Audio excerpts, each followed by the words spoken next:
Hey guys, what's up? I'm Rohit Khurana, host on Intellect Digest, and today we have got with us the Lava Iris Pro 20. Yes, this is a phone which is very close to specifications of the Lava Iris Pro 30 and is the less powered sibling of the Lava Iris Pro 30.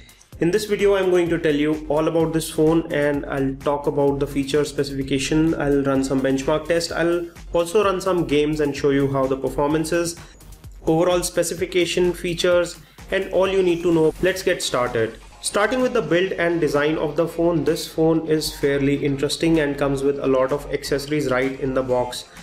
I'll show you the accessories in a while. Let me just show you around the phone. So on the front you get a 4.7-inch QHD display, which is 540 by 916 display resolution.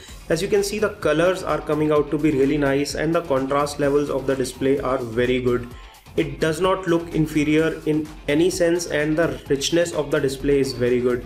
As you can see, the viewing angles are also pretty impressive. Considering that this phone is priced at around 12,000 rupees, this is a really good display on such a phone.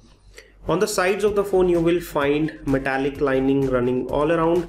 This is actual metal and feels really good and premium. It's shiny finish, and on the bottom you get the charging port followed by the primary microphone. On the right hand side you get the buttons. The top one is the power or wake up key and the bottom one is a volume rocker. Both are finished in chrome finish as well, so they look pretty nice. On top you get standard 3.5mm audio jack, and on the rear you get an 8 megapixel sensor which comes with dual LED flash. There is also a secondary noise cancellation microphone hole. There is Iris Pro 20 branding in the middle and Lava branding at the bottom.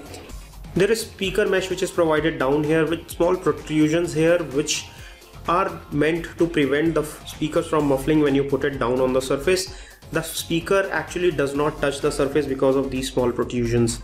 Let me open the back flap and show you what lies beneath. So under the hood you have a 2000 mAh battery, and this battery is a lithium polymer battery which is a superior technology compared to lithium ion batteries. This battery is not user removable. There are two SIM card slots. This is the SIM 1 which is a larger or full size SIM, and there is also a micro SIM card slot which is right here. So you can place one full size SIM and one micro SIM here, and there is also a micro SD card for expanding the memory. This phone has only 4GB internal memory, which is kind of low from today's standards, and which is why there is a micro SD card provided to expand the memory if required. This is about the design of the phone. Display I've already showed you, which really looks stunning. Let's talk about the camera performance of this phone now. So going to the camera, I'll quickly take a few pictures and show you how it clicks. It focuses very well. There is touch to focus, and as you can see, the pictures have come out really nice and the objects are right in front of you. So you can see the colors are also coming out very natural. We have also taken high definition videos with this phone and they come out to be really nice. There are some interesting modes in this camera. So on the left hand side you will see the HDR, face beauty mode, panorama, inside panorama, scene mode, and there is one very interesting at the bottom here which is sound and shot. Something which we saw first on a Samsung Galaxy S4, in which it clicks a picture as well as records the audio which is in the surroundings when you are clicking the picture. So it is very interesting. You can do some really good clicks with this camera. The 8 megapixel unit at the back, which can take good pictures and sharp pictures, also takes high definition 720p videos. It does not record full HD but does 720p, which is decent. There is also a front facing camera which can be used for taking selfies. It can also be used for video calling as well as video conferencing. The camera quality is decent enough when it comes to the front facing camera. Now let me quickly talk about the performance as well as gaming performance of this phone. I'll quickly run some games. After that I'll also show you the benchmark scores on Antutu as well as Niramark.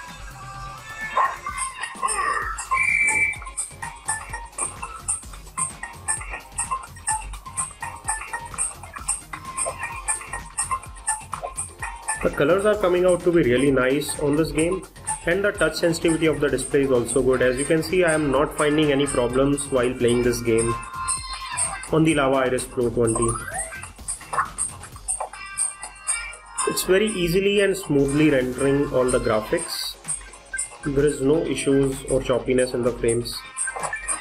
The display is very smooth when it comes to the graphics performance as well as the performance on the color side. This is a playback demo of the Frontline Commando. As you can see, it is very easy and smooth when it comes to interface. I can very easily control my player. The gaming performance is fairly smooth here. There's no problem whatsoever. I'm very easily able to control the players. The interface is smooth and the graphics are also rendering very good on the Frontline Commando here. Let me quickly show you the benchmarks as well. On Antutu we get a score of 13,868, which is not bad. Going a bit more into specification, it is powered by a 1.2 GHz quad-core CPU by MediaTek, has 1 GB of RAM. There is PowerVR SGX 554MP GPU on this. Let me also show you the graphics benchmarks by Nina Mark II. And on Nina Mark II graphics benchmarking test, we get a score of 44.7 frames per second, which is not that bad. Considering that this phone is priced around 12,000 rupees, it is still decent. When it comes to software, this phone is powered by Android Jelly Bean 4.2.1, which is not the latest, but still it does the job. We hope that Lava will roll out some updates for the Iris series and this phone will get the updates. When it comes to software interface, there is nothing much that you see here.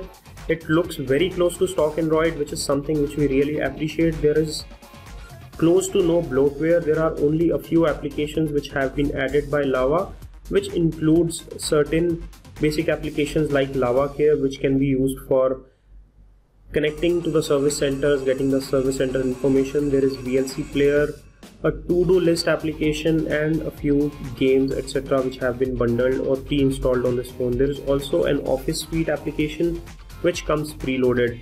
Otherwise this phone comes in very clean and there is no bloatware anywhere on this phone. Let me also show what all accessories come with this phone. So out of the box you get this phone. Few things that we don't get with most of the phones these days is a screen guard which comes bundled in the box. There is also a premium leather cover. The finish of this flip cover is very good and it also comes with the Iris Pro branding here. It comes with an adhesive tape from the inside which sticks to the phone, so you can actually stick it to the back of the phone and it becomes the protective case for your phone. There are proper cutouts provided for the camera, the secondary mic hole for noise cancellation, and the buttons are easily accessible even when the cover is on. It makes the phone look good and also protects the phone from damage in case it drops down. It prevents from scratches as well as protects physically in case you have. Apart from these, you also get a standard 3.5mm audio headsets which are bundled in this, and there is an inline microphone provided with a button to accept or reject the call. These are in the ear types 3.5mm standard audio headsets and the sound quality is decent. Apart from this, on software level, Lava Iris Pro 20 also supports the OTG or on-the-go cable. So if you have an OTG cable like this, you can simply plug in any pen drive to your phone and read files from the pen drive. It becomes very easy to use that. Just plug in the drive and it will detect the drive, telling you that pen drive has been connected, and you can access the pen drive under the file manager. So hit files here and you will see external USB storage drive.